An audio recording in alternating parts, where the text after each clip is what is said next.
Entendiendo las bases de datos. Bueno, cuando diseñamos una base de datos, seleccionamos entonces qué tipo de información vamos a guardar. Luego tratamos de dividir esa información en estructuras que conocemos entonces como tablas. Y esas tablas las comenzamos a relacionar entre ellas.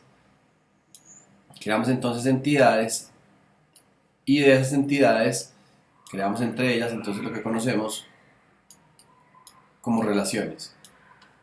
¿Ok?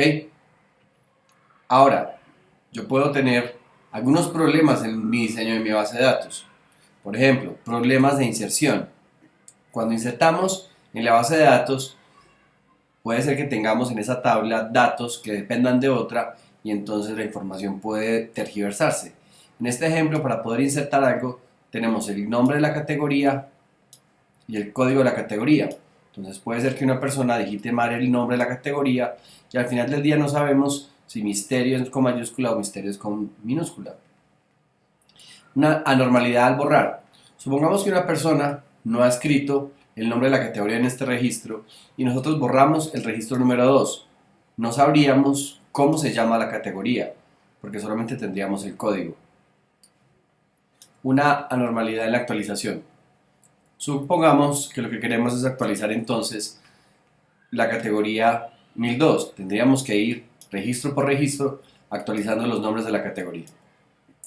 Para que no ocurra esto, se ha creado entonces un proceso de normalización.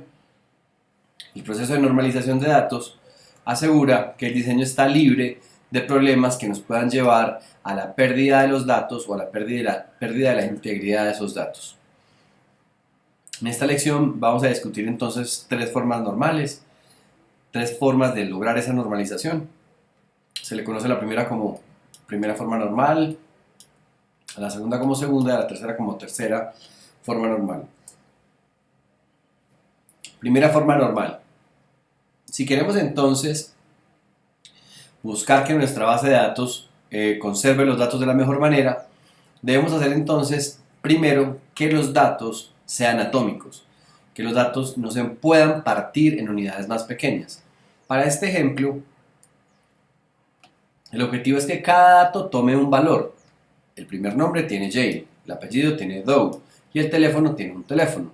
Pero para el segundo registro tenemos para el nombre John, para el apellido Doe y en el caso del teléfono, el teléfono ha tomado dos atributos. Por eso no está en la primera forma normal. La idea es que un atributo tome un valor, no dos como en estos dos ejemplos.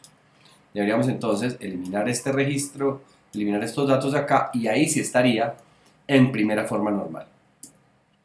Segunda forma normal. El primer requisito es entonces que esté en la primera forma normal, o sea que debe cumplir que los datos son atómicos. Si cumple con los datos atómicos y además cumple con la siguiente condición y es que todos los campos dependen de la llave primaria totalmente, entonces significa que estamos en segunda forma normal. La llave primaria es un campo de la base de datos que debe identificar de manera única el registro. Miremos en este caso el orden. Este que está acá es el código de la orden. Entonces tenemos el código de la orden, el código del cliente, la fecha de la orden y aquí sorpresivamente nos aparece el nombre del cliente. El nombre del cliente no depende de esta llave principal. El nombre del cliente depende del código del cliente. Entonces esta columna no debería existir. Si partimos esta tabla hasta acá y creamos una nueva tabla que contenga entonces el nombre del cliente y el ID del cliente con un 1 y un 2 acá, tendríamos entonces estas dos tablas en primera forma normal. Perdón, en segunda forma normal. Tercera forma normal. Si la tabla entonces cumple con el requerimiento de que está en segunda forma normal, es decir, que los datos son atómicos, que son indivisibles y que todos los datos dependen únicamente de la llave principal, está en segunda forma normal y además cumple con la tercera condición y es que no hay dependencia funcional de otros atributos que no sean la llave principal. Miremos aquí un ejemplo. Entonces tenemos el código del ítem como la llave principal. Existe una llave principal, vamos muy bien. Existe entonces el código del proveedor y existe un campo adicional que es el código del fax. ¿Qué pasa? La idea sería que el código del fax, que el número del fax no esté en esta tabla, sino que esté en una tabla y yo tengo una tabla independiente, de tal suerte que yo no tenga que actualizar campo por campo. Entonces, si partimos esta tabla nuevamente en dos, esta nos quedaría hasta en tercera forma normal. ¿Sí?